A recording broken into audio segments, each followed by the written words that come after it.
کنفرانس نمایندگی شورای ملی مقاومت در آمریکا، معرفی کتاب ضرورت اعمال مجدد تحریمهای سازمان ملل، قسمت آخر.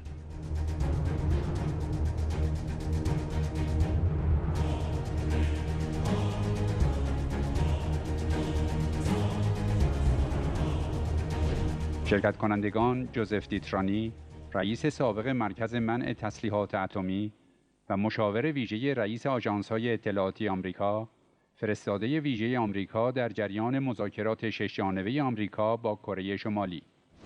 مارک کینگزبرگ، سفیر سابق آمریکا در مراکش، مسئول امور خاورمیانه در شورای امنیت ملی کاخ سفید در دولت جیمی کارتر.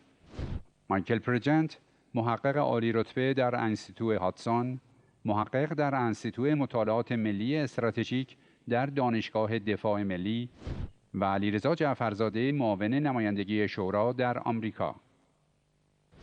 Well, thanks for having me. Remember in 2015, when there was sanctions relief, the Iranian people never saw the economic benefit of that deal. Instead, the regime created new militias in Iraq, began to provide lethal aid to the Houthis in Yemen, began to move Iraqi militias and Quds Force officers to Syria to prop up the Assad regime. Qasem Soleimani went to Moscow to invite Russia in. Russia came in to bring in S-300s and S-400s and to use Iranian proxies on the ground, from Lebanese Hezbollah to Iraqi militias to Quds Force advisors on the ground, as they're forced to go after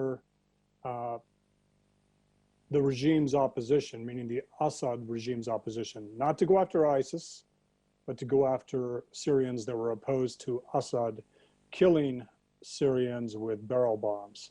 So let's talk about this Iran, because critics will say that when the president walked away from the Iran deal in 2018, that all this bad behavior began. No, the Iran deal accelerated this bad behavior.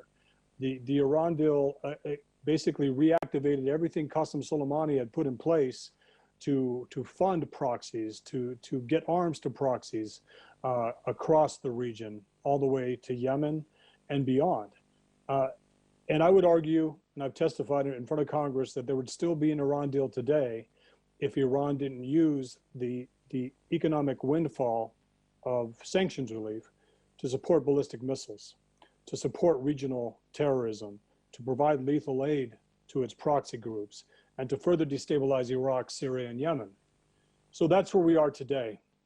And with the expiration of the arms deal on October 18th, the arms embargo, it demonstrates how unserious Russia was, how unserious China was, and unfortunately how unserious our European allies were on the Iran deal. Iran is not where Russia and China thought it would be in 2020. When they signed on to the Iran deal, they believed that Iran would be an economic powerhouse by now. It would be ready to buy conventional weapons, that a Democrat government in the United States would be acquiescent, would continue to provide incentives based on provocations by this regime, something the regime has used as a playbook in these 40 years. And something I stress always is that this regime, in its 40-year history, they do not own Iran's history. They do not own Iran's culture. They do not own what Iranians think about their futures and their life, their lives ahead. So it's important to talk about what Iran is doing when it comes to EFPs, cruise missiles, ballistic missiles, all violations of existing UN Security Council resolutions.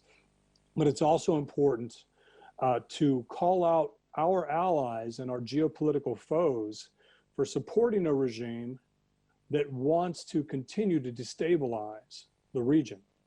The Iranian people are against this regime. For the first time in Iraq, all ethnic sects in Iraq, the Shia, the Sunnis, and the Kurds, are against Iran's interference. We're seeing what's happening in Lebanon. Qasem Soleimani built a land bridge under the protections of the Iran deal before the president walked out. And the protesters have occupied that land bridge from Tehran to Baghdad to Beirut. And that's important.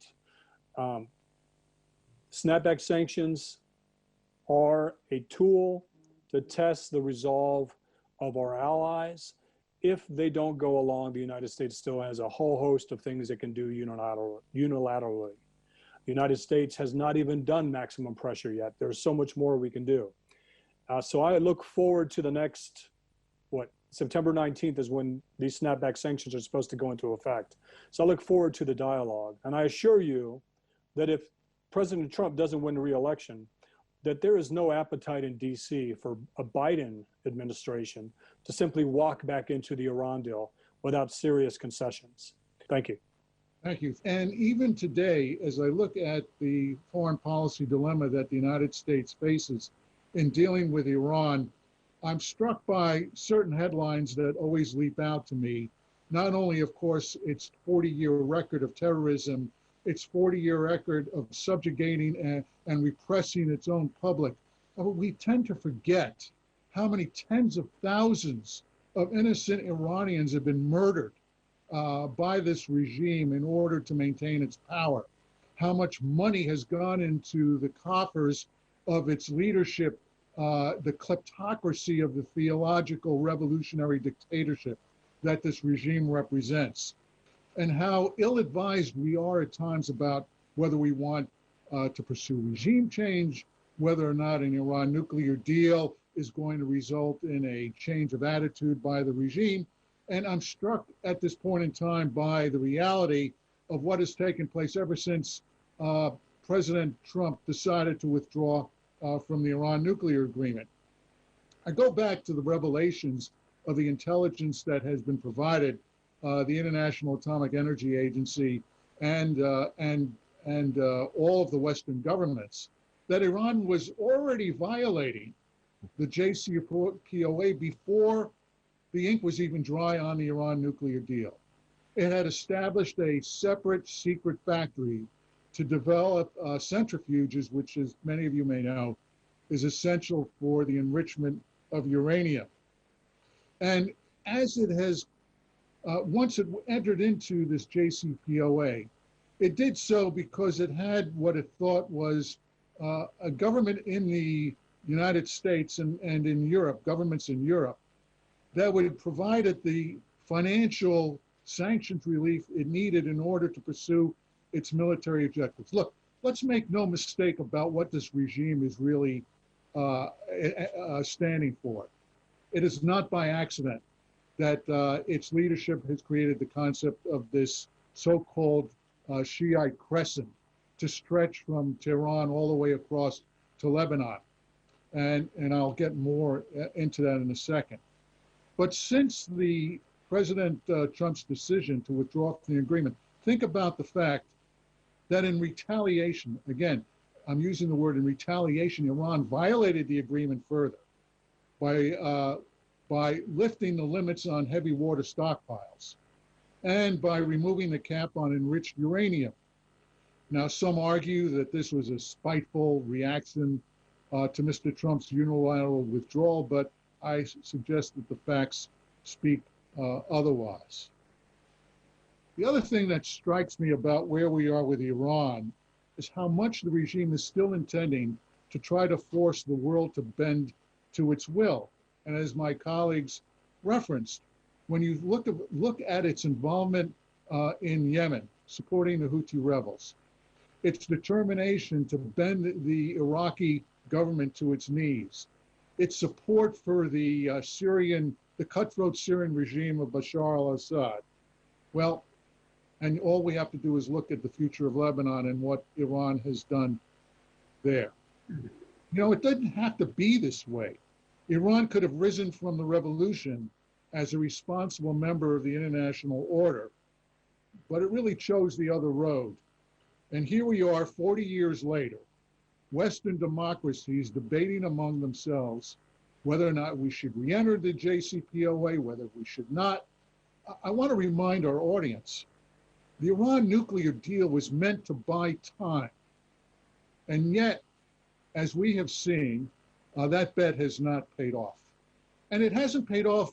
I want to be charitable to my colleagues because I am, after all, a Democrat, a proud Democrat, who has looked at this from the context of what is taking place on the ground. I think all of us had hoped that that transformation would occur and that sanctions relief would result in relief to its public. But just think about what has happened since the Iran nuclear deal was signed. As Ali Reza mentioned, case after case of terrorism committed against Iran opposition leaders. Why, just 2 years ago, the Iranian regime dispatched agents to blow up the MEK NCRI global opposition leadership of Iran in Paris. These agents were arrested on their way to, in effect, bomb the site outside Paris, where many Americans had come. It was so fortunate that the intelligence authorities of Europe were able to interdict it. Think of the fact that Denmark has expelled Iranian diplomats for planning and plotting terrorism. And the same holds true for Albania, where Iranian agents have tried to blow up and to commit terrorism against the refuge that has been taken by the decent people who were under the gun of the Iraqi government and under the auspices of the United Nations and with the help of the United States have found refuge in Albania. So Europe is at a crossroads along with the United States. And yet Iran continues to target our allies. It targets U.S. shipping in the Gulf. It targets U.S. diplomats.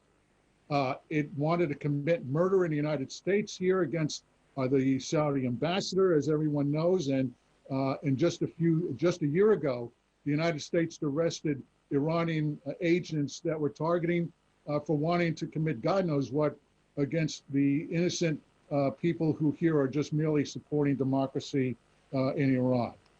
In addition, of course, it's mentioned that Iran plotted the attack against Saudi oil installations, etc. So, you know, as I look at where we are and where we have to be, what really in the end is in the best interest of the Iranian people? Isn't that what really should drive policy by Europe and the United States? We need a more unified policy by the United States and by our European allies to essentially come to an agreement. First, we need a new alliance between the United States and Europe to achieve what the Iranian people need, not what the regime needs in order to sustain itself. We need a covert campaign of diplomatic, humanitarian, and economic support to empower opposition leaders like Madam Rajavi, the NCRI. And if anyone was able to see this huge number of people who traveled from all over the world last year to the Paris convocation, you would understand the support that this opposition has both in and out of Iran.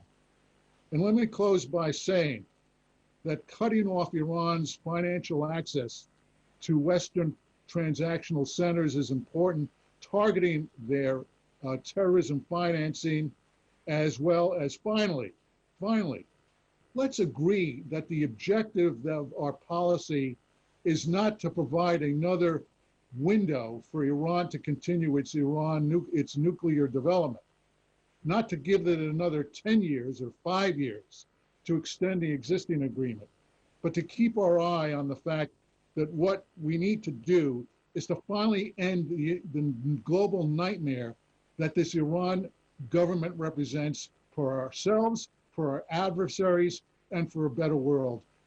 Thank you, Ali.